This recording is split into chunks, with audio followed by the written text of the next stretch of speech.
The Electrified GV70 is quite simply one of the easiest to live with luxury EVs in America. And that's not in spite of the fact that this started its life as a gasoline-powered SUV. In fact, the GV70 really defies the conventional wisdom that converted EVs aren't competitive, because this is wicked fast. It's also very quiet, very comfortable, and if you value features like turn signal stalks exactly where you'd expect them to be, an instrument cluster, heads-up display exactly where you'd expect them to be, then you definitely want to take a look at the GV70. And in addition to all of that, this has the latest eGMP platform EV components from the GV60, so it still charges really fast, and that is definitely important to luxury shoppers.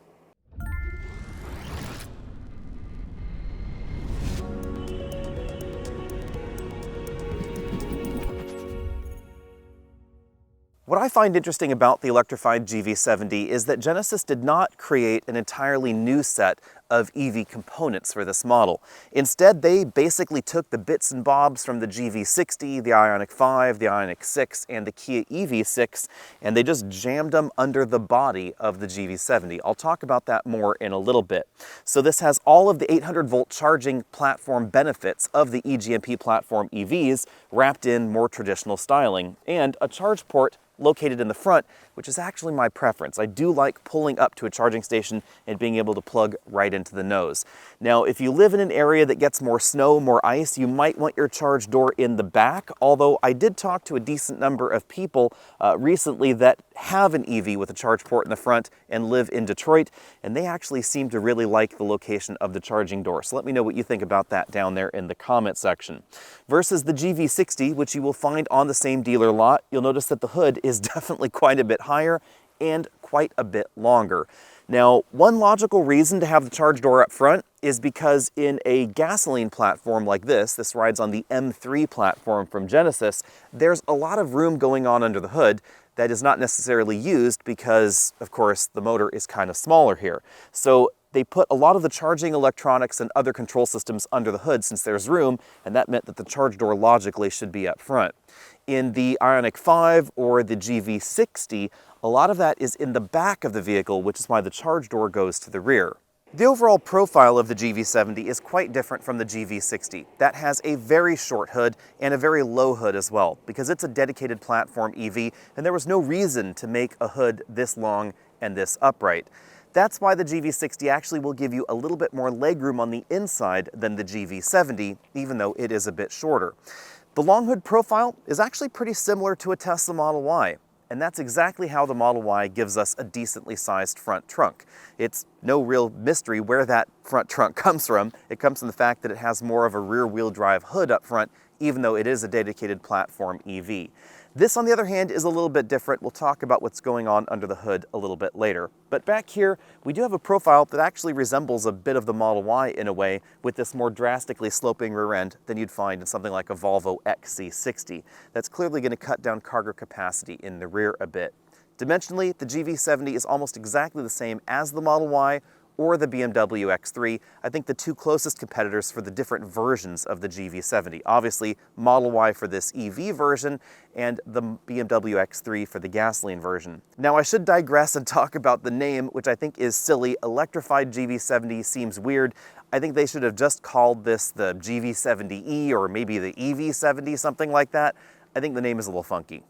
Genesis refers to the GV70 as a dual powertrain platform, one that was designed from the beginning to accommodate electric and gasoline drivetrains. So this is not exactly a converted gasoline platform vehicle, depending on exactly how you want to think about it. But here's how Genesis went about it. And pardon my rough art skills here, but in a lot of so-called converted EVs, what manufacturers do is they sort of jam batteries in the trunk and they jam batteries under the seats, and then they have battery cutout things for the rear footwells, things like that. Or they will just add batteries onto the underneath of the vehicle, like we find, for instance, in the Volvo XC40. That reduces ground clearance. Over here in the GV70, we have the same ground clearance that we find in the regular GV70.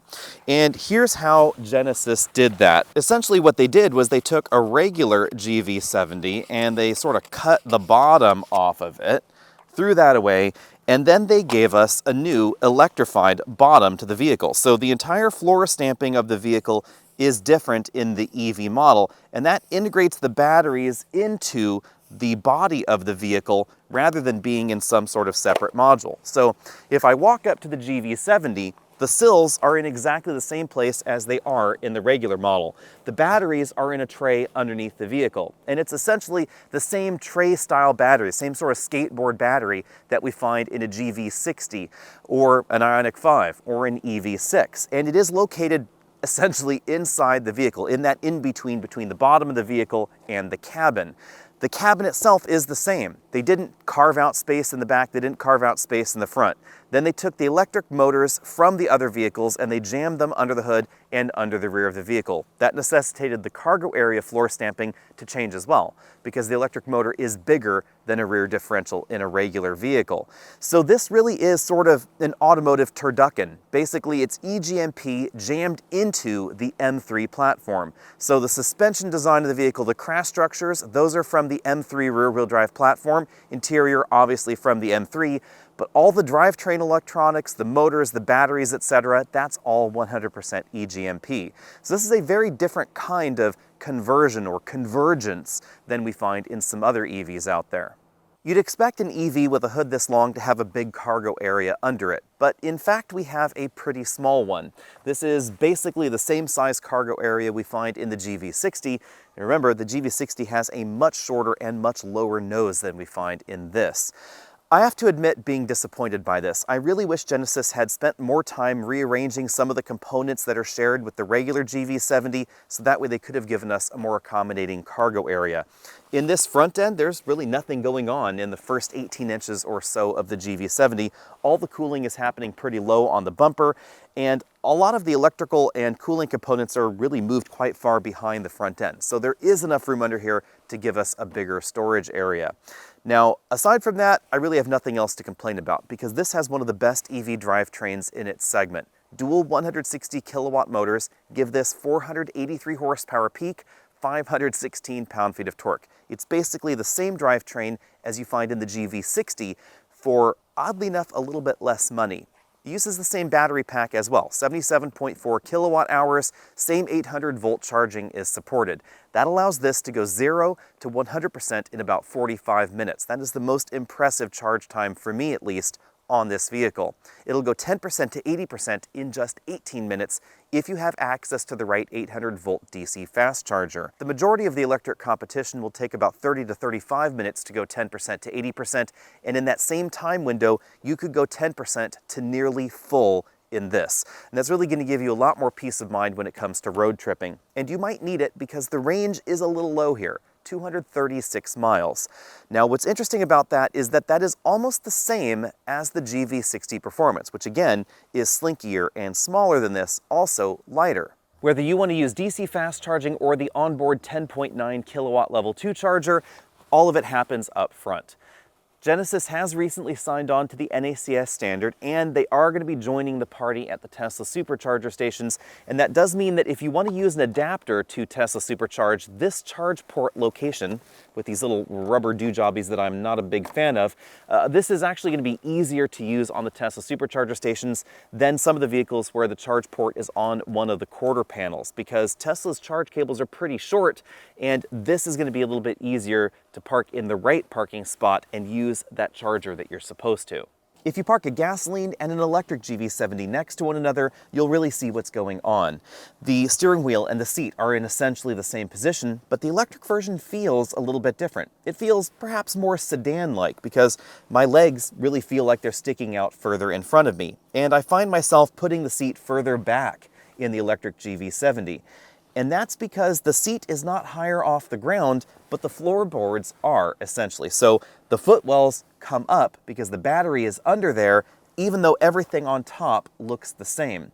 And that's why the legroom numbers change, because legroom is measured basically from your hip point to your knee at an angle down there to the floorboards. And if the floor height changes, it has the effect of reducing legroom figures. In reality, they don't really change. The seat position doesn't really change, but you will find yourself moving the seats up front a little bit further rearward to be comfortable versus the gasoline-powered GV70. Seats themselves, though, they're really darn comfortable. I love the amount of adjustment we find in this seat. The only thing it's missing for me is a four-way adjustable headrest. They are just two-way adjustable, and I do find them a little bit far forward. It's also probably worth noting we don't get the same seat for the driver and the front passenger. The passenger seat gets four-way adjustable lumbar support, but it doesn't have inflatable bolsters or an extending thigh cushion or the massage functionality. The back seat is probably where you're going to notice the difference between this and the gasoline GV70 the most. Again, the driver's seat is adjusted for me at 6 feet tall, but it is a little bit further rearward. Also, my knees are a little bit higher up, so I don't get quite as much support from this seat bottom cushion. But kids might actually find the rear seats here a little bit more comfortable because their legs aren't going to be dangling. Also, if I scoot all the way over to the right side of the vehicle, I still have plenty of headroom over here. That really hasn't been affected by the EV conversion. But again, this seat now all the way back in its tracks, I have a little bit less effective legroom. It does have the illusion of having a nearly flat floor back here, but again, that's simply because the floorboards have gone up, really sort of eliminating most of that driveline hump back here. But when we take a look at the dashboard and the front section, you'll notice we still have a pretty healthy transmission tunnel, even though there's no transmission. And that's because that architectural design is likely still there for extra rigidity in the platform, also cost savings, so that way they can reuse all of those same dashboard components. Behind the power hatch, we find essentially the same cargo area as the regular GV70, 28.7 cubic feet of cargo capacity. I say essentially the same because obviously there are some very slight differences, but most of those happen under the load floor. If I lift up the load floor, the first thing we encounter is a plastic cargo divider tray. This is where you can put things like the vehicle to load connector. This is a handy feature that we find in eGMP platform vehicles. You can run up to about 2 kilowatts of whatever you want with this. There's a regular 120 volt outlet on the inside there, so that way you can power whatever you want. You just plug it into the charge port up front. There's also a place where you can store your EVSE, cargo net, other knickknacks like that. Or you could pull this tray out, which is I think what I would do, and then have access to all of the storage area back here.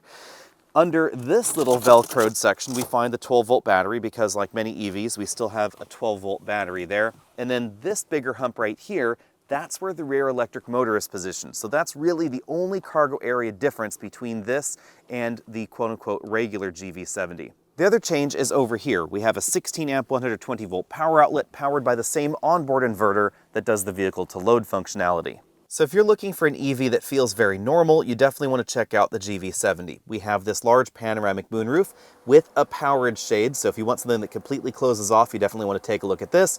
And of course, the front glass panel actually opens, so if you're looking for a moonroof that actually opens, you're going to find it here. You won't find it in the Tesla Model Y. This model also has a suede headliner, or sorry, a faux suede headliner, I should say, that definitely helps dress up the interior. But one thing that I think it really needs is a four-way adjustable headrest. I did find these just two-way adjustable headrests. They actually seem to be just a little too far forward, at least for me. We have adjustable height shoulder belts for the driver and front passenger, and really attractive quilted leather stitching here on the front seats. You can see the center sections are perforated because these seats are both heated and ventilated. In typical Genesis fashion, we have some controls for the front passenger seat right here on the inboard side, so that way the driver or a rear passenger could adjust it if they need to. Although I wish there was also a lockout for those functions, because I could see kids in the back playing with those to no end.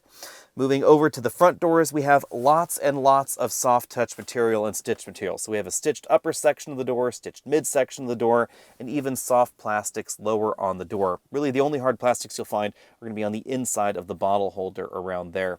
This is a metal trim strip right here in the middle of that armrest with kind of a brushed pattern. It's really difficult to see on camera, but it's an attractive look, and we find exactly the same look and same components basically on the rear doors. You can see we have a well-integrated manual sunshade right there on the top of the rear door, and the same level of attention to detail and same components on that rear door as well. Moving back up front, again, more stitched material on the upper section of the dashboard, the midsection of the dashboard as well. This is all hand-stitched material. We then find a reasonably sized glove compartment right there. I was able to fit a larger tablet computer inside. Then in the middle of everything, we have the big touchscreen LCD infotainment system.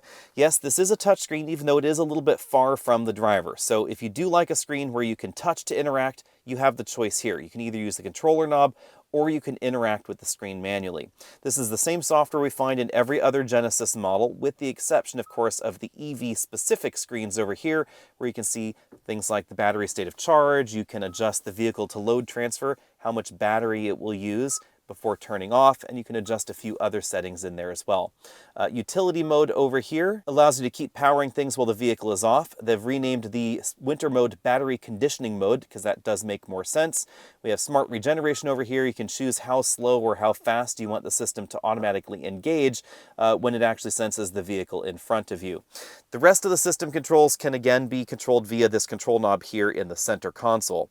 Between those two areas, we find another touchscreen LCD. This is for the climate control system, and we also find some physical controls as well. So physical knobs here for the temperature. This is a fingerprint sensor over here for starting the vehicle. The EV start-stop button's right up there. I really love the fact that Genesis gives us a bunch of different ways of interacting with things. You can use your phone as a key, you can use your fingerprint as a key, or you can use the vehicle's key. The one thing I find a little bit odd about this button bank here are some of the seams. So, for instance, we don't have touch controls exactly for this section. So this is kind of a combination physical and touch control. It actually moves in and it knows what you've done based on what you've pressed. Then we have the knob, then we have the touch screen, then we have some regular old physical toggles there. I kind of wish they had just simplified that and either made it all touchscreen or all buttons. Down here we have the drive mode selection switch, so you can toggle between the various different EV drive modes. 360-degree camera button. This is definitely a nice feature in here if you've used some of the competitive EV products. This has a really good 360-degree camera view. In addition to the lane view system when you turn on the turn signal, you'll find the turn signal camera over here in the instrument cluster, of course. Going back to the center console, this is where we find the volume control, tune knob, home, back button, menu, of course, and then the interface knob for that infotainment system. Over here we find a place where you can store your smartphone. It does have to use a USB connection for a smartphone integration like CarPlay or Android Auto. It is not wireless with this system. Behind there we find two big cup holders, the shifter here, which I do find a bit more normative and more luxurious to feel than the one that we find in the GV60, and again, that really big console. I really wish that they had restructured this for the EV. I think it would have made a little bit more sense versus some of the competition. Moving behind there, we find a padded center armrest that opens to reveal a reasonably sized storage area. I had a cleaning rag in there, as you can see. Nice, softly padded there as well. Moving over to the driver's side, we find a full-color augmented reality heads-up display, something that you don't find in all the EV competition. We have the driver monitoring system over here. That's sort of the devil eyes right there on top of this 3D instrument cluster. And then the 3D instrument cluster itself is rather a unique touch. This is something that not too many other car companies have attempted. The system works with a sort of a prismatic screen over the LCD, and then it uses the eye monitoring system up there to track your eye movements and then put the two images stacked in the display. This is notoriously difficult to film. I won't even attempt to try and film the 3D-ness on camera, but here's what's going on. So the center dial sections actually appear further away from the driver than the ring here or the numbers. That's what's going on. And you can turn the 3D effect on or off, so it will look like a flat LCD if you want to, and you can also change the design. The design can either be linked to the drive mode or you can change it independently. You have more of a classic look, kind of a sporty look, and then the futuristic look, which I definitely think makes sense on the EV. Now moving out from there, we find basically the same 3-spoke steering wheel we find in the regular GV70 with a bit of a twist. There's a boost button down here at the bottom. That's how we get all 483 horsepower out of the system. If you don't use the boost button, then power drops down by about 50 horsepower or so. On this side of the steering wheel, we find controls for the infotainment system, volume knob right there, track forward, backward. On the right side of the steering wheel, we find the controls for the adaptive cruise control system, the aggressive lane centering software, and then buttons to control the multifunction LCD instrument cluster. Then on the back of the steering wheel, we find paddles. These are regen paddles, so you can actually adjust the amount of throttle lift-off regen you get on this system. You can go from basically 0 all the way to very, very aggressive and one-pedal driving. There's also an auto mode, so that way the vehicle can decide what's best for you. The steering wheel itself, I think it's an attractive design. We have a leather-wrapped airbag cover, which really dresses things up versus some of the competition, and nice, thick hand grips up there as well. When it comes to the range figures, there are a few things going on. It appears that Genesis elected for a voluntary reduction in the range. I haven't been able to confirm that, but based on our testing, it does seem like they opted to do that. Also, we find wide tires, 265 width tires on this, and a reasonable amount of ground clearance. We still have 8 inches of clearance in the GV70, and all of that is going to affect its highway range. The GV70's drive mode has a big impact on 0 to 60 acceleration. Right now, I'm in eco mode, so 0 to 60 took about 6.5 seconds. That's not slow, but it's not quick either. And that's because it effectively disconnects the front electric motor to help improve efficiency. If I toggle this over to the comfort mode or the sport mode, things are significantly faster. Now, 0 to 60 happens in 4.1 seconds, and you'll definitely feel a tug on the front wheels from that front electric motor. But if you want to go 0 to 60 in 3.7 seconds, I hit this little boost button down here. Now, things are significantly faster. There is definitely more torque steer, and you will really notice that the 265 with tires have trouble applying all of that power to the ground. You'll get front wheel scrabble on perfect pavement and rear wheel scrabble on perfect pavement as well. And if things are just a little bit loose, there is definitely a lot of traction control intervention to get this 0 to 60 in that 3.7 seconds. It's possible that they could have dialed power up even further from this system. The battery is certainly capable of it, but they would have had to have put different tires on it. And that's one of the reasons that we find different tires on, say, the EV6 GT and the upcoming Ioniq 5N, because you need even grippier rubber in order to handle that next level of power. Now, how do these 0 to 60 times compare? Well, the Model Y dual motor is slower than this. The Model Y Performance is a little bit faster than this, about 3.5 seconds 0 to 60. If you want to go even quicker, of course, you could get the EV6 GT or the Ioniq 5N. Those are going to go even quicker 0 to 60, but this is solidly impressive. What's more impressive, for me at least, is not the performance when the battery is full or at 80% state of charge. It's actually the performance when the battery is cold or when the battery has a low state of charge. Because we were able to test this when the battery pack was about 55 degrees, it was about 40 degrees outside, and this still went 0 to 60 in 3.8 seconds. And I think that mainly had to do with the reduced traction on the tires and the surface at that temperature than the actual output from the batteries and the electric motors. Also, at 30% state of charge, this still runs 0 to 60 in 3.7 seconds. It actually wasn't until the battery dropped below 25% state of charge that the 0 to 60 time started dragging out a little bit. And that is not what you will find in most of the competition, whether that's an Audi e-tron or a Tesla Model Y or a Mach-E GT. 0 to 60 times are going to start degrading below about 70 to 60% state of charge, depending on the competitor that we're talking about. And in here, it is incredibly consistent. That makes a lot of sense because this battery pack and the electric motors are very similar to the ones that we find in vehicles like the EV6 GT, which really produce an awful lot of power. The pack is exactly the same, as a matter of fact. Hyundai and Kia and Genesis all share the same 77.4 kilowatt hour pack, and it is capable of those sustained higher performance figures. So no wonder it does well in a vehicle with quote unquote only 483 horsepower. The other thing that's interesting is you can use this boost button as many times as you want. So I do find it a little bit weird that we have to press the boost button in order to get max power out of the system, because when the boost expires here, so it just expired there, I can just hit it again, go around this corner, and for whatever reason, just get all that power and all that torque steer again. I kind of wish it was just associated with a particular drive mode, say Sport Plus or something like that. I think that would have made a little bit more sense. On the other hand, it might go with the personality of the GV70, which certainly is more of a Gran Turismo, I guess, style ride, where the ride quality and the cabin isolation is very comfortable, but then it's also really, really swift. You will definitely notice that when we start taking a look at some of the other performance numbers on the vehicle. Braking distance, 118 feet, that's pretty decent, but handling, I'm actually going to give this a B-, because this is tuned towards the soft and comfortable side of the equation. And when you start pushing this harder out on your favorite winding mountain road, you're really going to notice that the tires are going to give up grip an awful lot sooner than some of the competition, and the brakes are going to start to fade a little bit early. That's because this weighs about 700 pounds more than a regular GV70 gasoline, and about 400 pounds more than something like the Tesla Model Y. The stopping distances are good because we have relatively wide tires on the vehicle, but they're not the grippiest, And brake fade starts to happen because they didn't really do a lot to upgrade the braking system for the electric model. So again, we have all that extra weight. Now for normal driving, that's not a problem because we have very aggressive regen braking. You can do one pedal braking in here and it will take you to a complete stop using almost entirely just regeneration. And we have the ability to adjust that throttle liftoff regen from 0, so just sort of sailing down the road, basically stays in neutral, all the way to maximum, where it's going to be that one pedal driving.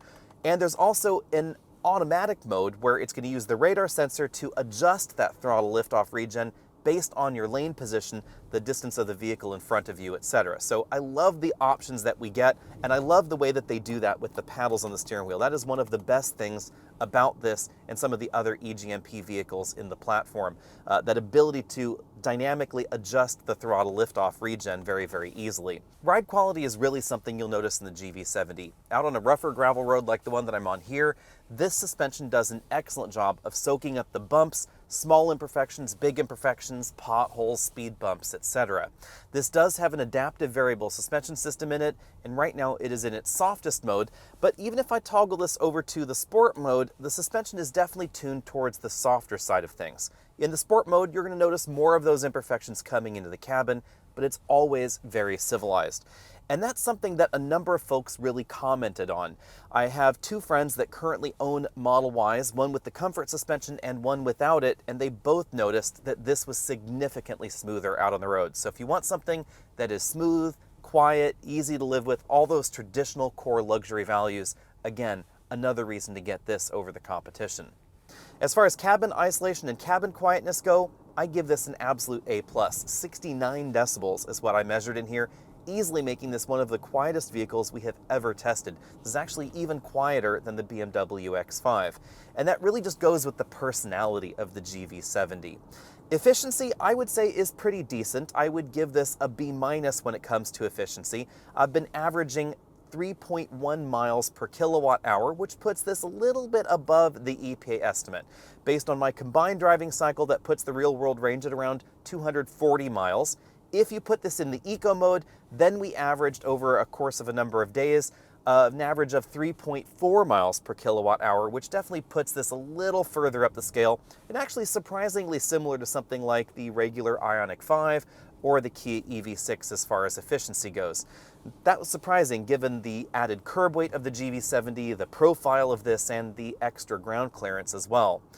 Clearly, if you want something more efficient, you're going to want to take a look at a Tesla Model Y. For a battery pack that's approximately the same capacity as this, you will go further on a charge, even though it may not actually hit its EPA range estimates. You will still go further on the battery charge because it's more efficient. For 2024, the GV70 comes three ways. You can get this with the 2.5-liter turbo 4-cylinder for $49,009, the 3.5-liter turbo V6 for $57,005, or you can jump all the way up to the dual-motor electric model, 483 horsepower, for $66,450. That's a pretty logical pricing lineup and pretty similar to what we find in the BMW X3 or the Tesla Model Y. The Model Y is a little bit less expensive, starting at $43,990. Of course, it's going to be all electric, and this is going to be all gas for that price tag. If you want the Model Y performance with comparable options, or as comparable as you can get, you're going to end up at $63,000 versus the $66,000 here.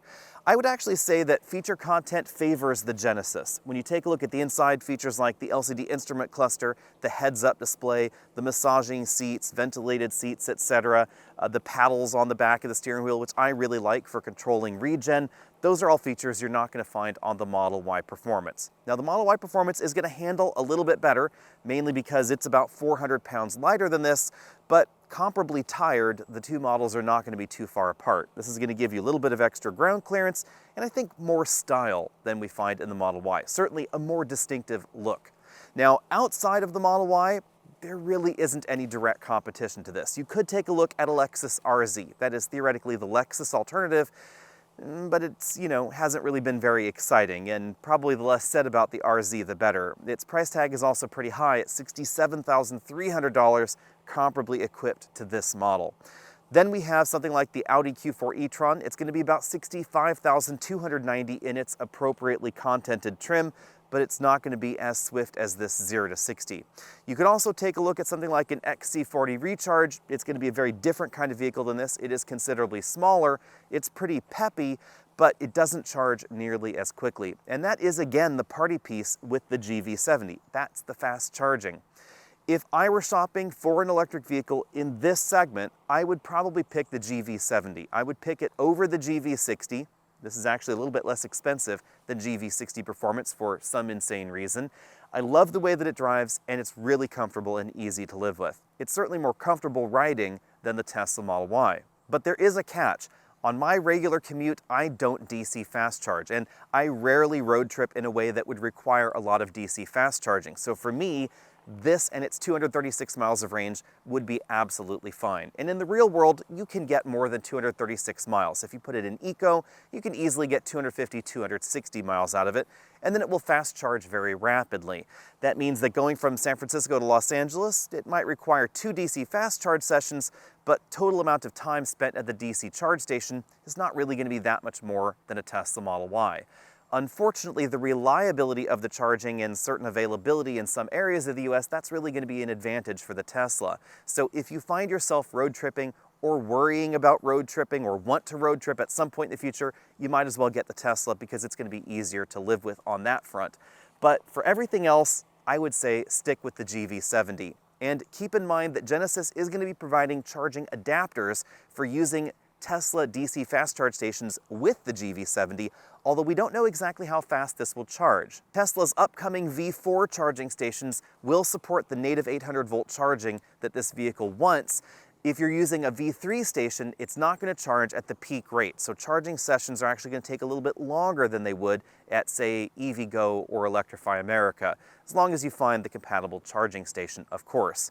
On a recent road trip where we had a Kia EV6 GT and a Tesla Model Y, and we were driving caravan style around the state of Washington, we noticed something interesting. EV6 pulled into an Electrify America station right next to a Tesla supercharger station, and the EV6 got to 90% faster than the Model Y did, even though the Model Y actually started with a higher state of charge. So the fast charge speeds on this vehicle, they're not an illusion, they are actually real, they're achievable in the real world, you will see them out there in the wild.